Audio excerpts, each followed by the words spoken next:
একটা নারী একটা পুরুষের জন্য আমিও তাকে সবকিছু দিব। সে যদি আমাকে ভালোবাসে আমিও তাকে ভালোবাসবো। সে যদি বন্ধু হিসাবে আমাকে যদি হাত বাড়াই দেয় তা আমিও বন্ধু হিসাবে তাকে হাত বাড়াই দিব। যে আমার দায়িত্ব নিতে চাইবে আমি তার কাছে নিয়ে বসবো আর কি। আসসালামু আলাইকুম দর্শক, স্বাগত জানাচ্ছি নতুন একটি ভিডিওতে। রীতিমতো আমাদের ক্যামেরার সামনে যিনি আছে তার জীবনের গল্প জানতেই আমরা এখানে হাজির হয়েছি।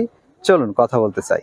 আসসালামু আলাইকুম। ওয়ালাইকুম আসসালাম। আসসালামু আলাইকুম। ওয়ালাইকুম আসসালাম, কেমন আছেন? আলহামদুলিল্লাহ, আপনি ভালো আছেন? আপা, আপনার নাম?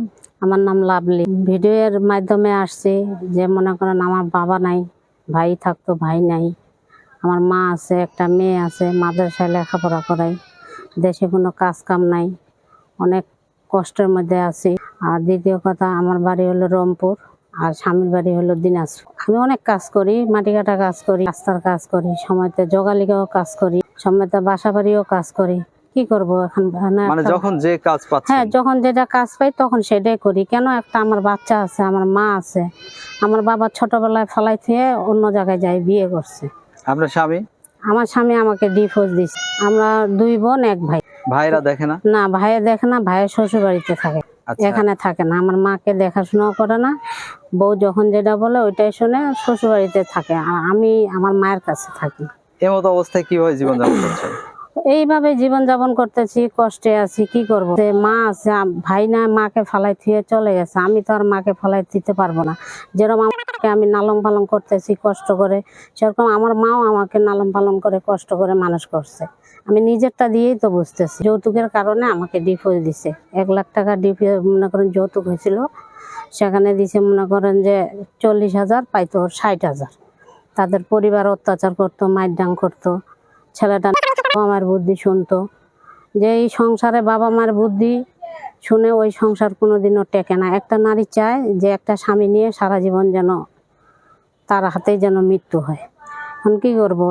মোটা ভাত মোটা কাপড় যদি আমি তার কাছে যদি না পাই, তার কাছে আমি কিসের জন্য পরে থাকবো? প্রতিদিনে মার খাই, শ্বশুর শাশুড়ি জ্বালা যন্ত্রণা করে। বাড়ির যদি একটা মানুষ জ্বালা যন্ত্রণা ঘরে স্বামীটা যদি ঠিক থাকে, ওই বাড়িতে কিন্তু সংসার করা যায়।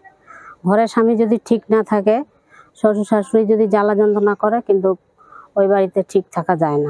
এমতো অবস্থায় আমাদের ভিডিওর মাধ্যমে কি বলতে চাচ্ছেন বা কি জানাইতে চাচ্ছেন বা কি চাচ্ছেন? আমি বলতে চাচ্ছি, দেশ ও প্রবাসী ভাইয়েরা আমার মেয়েটাকে যেন হেল্প সহযোগিতা করে, আমি যেন বাচ্চাটাকে লেখাপড়া শিখাইতে পারি। কোথায় পড়ালেখা করতে চান? আমার বাচ্চাটাকে হাফেজি দিচ্ছি, হাফেজি লাইনে পড়াচ্ছি। আচ্ছা, আমার বাচ্চাটাকে যেন লেখাপড়া ভালো মতো করাইতে পারি, তারা যেন হেল্প সহযোগিতা করে। আর যে আমার দায়িত্ব নিতে চাইবে আমি তার কাছে নিয়ে বসবো আর কি। আচ্ছা। অনেকে আছে এখন তো বন্ধু হিসেবে চিন্তা করে পরবর্তীতে বিয়ে করার। অবশ্যই সে যদি বন্ধু হিসাবে আমাকে যদি হাত বাড়াই দেয় তা আমিও বন্ধু হিসাবে তাকে হাত বাড়াই দিব। সে যদি আমাকে ভালোবাসে আমিও তাকে ভালোবাসবো। সে যদি আমাকে সবকিছু যদি দিয়ে যদি রাখতে পারে তাহলে আমিও তাকে সবকিছু দিব। কেন দিব না? একটা নারীর জীবনে সবকিছু আছে। একটা নারী একটা পুরুষের জন্য, একটা পুরুষ হলো একটা নারীর জন্য। সেক্ষেত্রে আপনার সাথে যোগাযোগ হবে কিভাবে? আপনাকে খুঁজে পাবে কি? আমার যোগাযোগ করার জন্য আমার নাম্বার আছে। তো আসুন, এরকম অসহায় মানুষের পাশে দাঁড়াই, সাহায্যের হাত বাড়াই, ধর্ম বর্ণ নির্বিশেষে মানুষ মানুষের জন্য। লাভলি আপার সাথে যোগাযোগ করবেন, সাহায্যের হাত বাড়াবেন, এবং যদি বিয়ে শাদী করতে চান আপনাদের মতো আপনারা সেই দায়িত্ব নিয়ে আপনারা বিয়ে শাদী করবেন এবং সাহায্য সহযোগিতা করবেন। তো দর্শক, ধর্ম বর্ণ নির্বিশেষে আমরা সবসময় একটি কথা বলে থাকি যে মানুষ মানুষের জন্য। আসুন না, এরকম অসহায় মানুষের পাশে একটু দাঁড়াই, সাহায্যের হাত বাড়াই।